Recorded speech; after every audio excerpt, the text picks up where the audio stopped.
Olá a todos, meu nome é Aloysio Coelho Júnior, eu sou biólogo, mestre e doutor em entomologia pela Exalc-USP e venho atuando como pesquisador associado no Departamento de Entomologia da Exalc na área de controle biológico.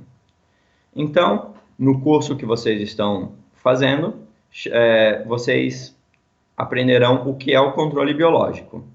Na aula de hoje, especificamente, iremos discutir os tipos de agentes de controle biológico. Quais os tipos de agentes de controle biológico são utilizados nos programas de controle biológico, certo?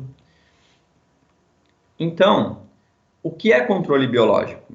Então, um dos conceitos, existem diferentes conceitos. Na apostila vocês podem ver o conceito do Paul Debye, que foi um dos primeiros pesquisadores a trabalhar com esse tópico, com esse assunto, Van der Bosch, mas aqui eu vou usar um conceito brasileiro, um conceito do professor Parra, né, que fala que o controle biológico é o fenômeno natural que consiste na regulação do número de plantas e animais por inimigos naturais, os quais se constituem nos agentes de mortalidade biótica. Assim, todas as espécies de plantas e animais têm inimigos naturais atacando os seus estágios de vida. Em outras palavras, controle biológico é quando um organismo controla outro organismo, certo? Então, por exemplo, quando se fala em utilização de extrato de planta, essências vegetais, por mais que esses extratos, essas essências sejam extraídas de plantas que são seres vivos, isso não é controle biológico. Transgenia, mas está pegando o gene do BT, o BT é usado no controle biológico. Mas a transgenia é uma tecnologia que pega um gene e coloca na planta. Então não é um agente de controle biológico, certo?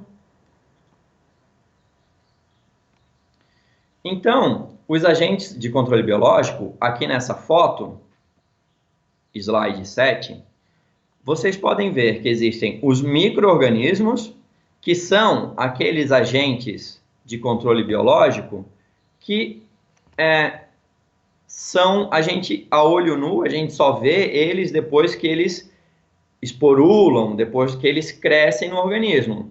A olho nu a gente não consegue ver exatamente esse agente de controle biológico.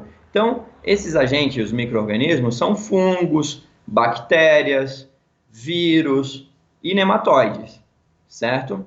Bom, no próximo slide, nós vamos ver os macro-organismos. Então, os macro-organismos, eles são divididos em predadores, né? Então, aqui, vocês podem ver alguns exemplos de predadores, né? Então, aqui nas nossas figuras, a gente tem ácaro predador, inseto predador, né? Então, diferentes tipos de insetos, neuróptera, díptera predadora, né? Uma mosca predadora, uma vespa predadora, aranhas também são considerados predadores, né? E nós, no nosso próximo slide, a gente vê também os macro-organismos parasitoides, né? Então, macro-organismos parasitoides, os parasitoides são todos insetos, né? Parasitoides. Então, a gente tem parasitoide de pupa, parasitoide de ovo, parasitoide de lagarta, parasitoides que parasitam as diferentes fases de desenvolvimento das pragas. Então, aqui a gente faz um adendo que nesse curso nós vamos tratar especificamente dos insetos, certo? Tanto os insetos predadores quanto os insetos parasitoides. Nós não trataremos de ácaros predadores e nem de micro-organismos. Então, micro-organismos serão tratados em outro curso e ácaros predadores também serão tratados em outro curso. Perfeito?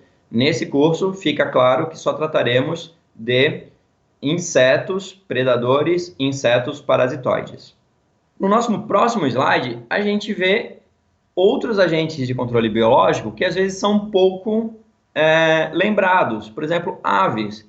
Então, no sul do Brasil, pessoal que planta arroz irrigado usa marreco de Pequim. Então, ali ele está sendo um agente de controle biológico, porque esse marreco, ele se alimenta das larvas, da bicheira, né? Ele come também plantas daninhas, existem gaviões que comem caramujos, então em arroz irrigado também às vezes o caramujo é problema. Então a ave também pode ser considerado um agente de controle biológico. E aqui no próximo slide, vocês podem ver que até um inseto que é herbívoro pode ser um agente de controle biológico, certo? Então aqui, na Austrália, né, no início do século, o pessoal introduziu sem querer lá um cacto, e esse cacto começou a ser um problema, começou a ser uma daninha lá na Austrália.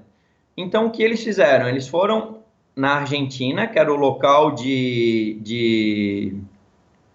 onde esse cacto era nativo, e lá eles acharam um inseto, que seria uma praga desse cacto, né? Seria um inseto que se alimenta desse cacto, e eles introduziram esse inseto lá na Austrália para fazer controle desse cacto, ok? Então esse cacto ele estava prejudicando as pastagens lá na Argentina, lá na Austrália, perdão, na Austrália, e o inseto foi introduzido da Argentina.